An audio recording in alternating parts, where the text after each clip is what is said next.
Hi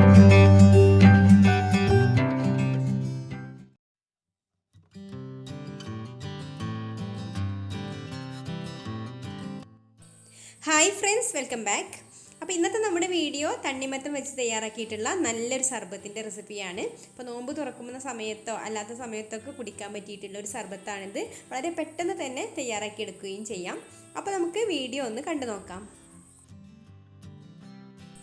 അപ്പോൾ ഇത് തയ്യാറാക്കാൻ വേണ്ടിയിട്ട് ഞാൻ ഇത്രയും വലുപ്പത്തിലുള്ള ഒരു പീസാണ് എടുത്ത് വെച്ചിട്ടുള്ളത്. ഇനി ഇത് കട്ട് ചെയ്തിട്ട് ഒരു പ്ലേറ്റിലേക്ക് ഇട്ട് കൊടുക്കാം.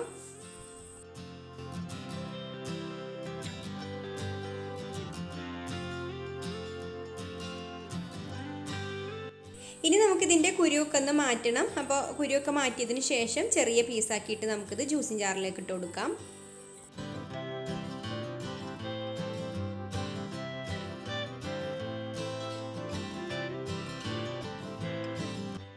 ഇപ്പോൾ ഞാനിവിടെ കുരുവൊക്കെ കളഞ്ഞ് ചെറിയ പീസാക്കി ജ്യൂസിൻ ജാറിലേക്ക് ഇട്ട് കൊടുത്തിട്ടുണ്ട്.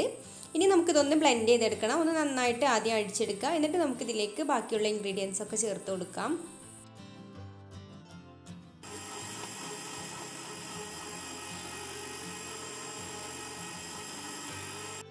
അപ്പോൾ ഇതിവിടെ ഒന്ന് ബ്ലെൻഡ് ചെയ്തെടുത്തിട്ടുണ്ട്. ഇനി നമുക്കിതിലേക്ക് ആവശ്യത്തിന് പഞ്ചസാര ചേർത്ത് കൊടുക്കണം.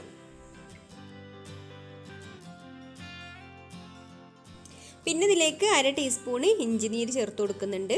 അപ്പോൾ നിങ്ങൾ കൂടുതൽ ഉണ്ടാക്കുമ്പോൾ കൂടുതൽ ഇഞ്ചിനീരൊക്കെ ചേർത്ത് കൊടുക്കുക. പിന്നെ നമുക്കിതിലേക്ക് 1 ടീസ്പൂണ് നാരങ്ങ നീരും കൂടെ ചേർത്ത് കൊടുക്കാം. അപ്പോൾ ഈ ഒരു അളവിലേക്ക് 1 ടീസ്പൂൺ നാരങ്ങ നീര് പാകത്തെ പുളിയാണ്.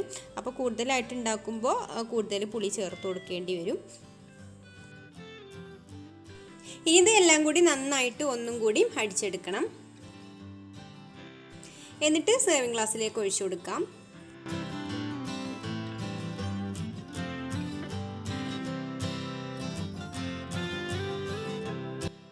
ഇതിൻ്റെ മുകളിൽ ഇതുപോലൊരു പുതിനയിലും കൂടെ വെച്ച് കൊടുക്കുന്നുണ്ട്.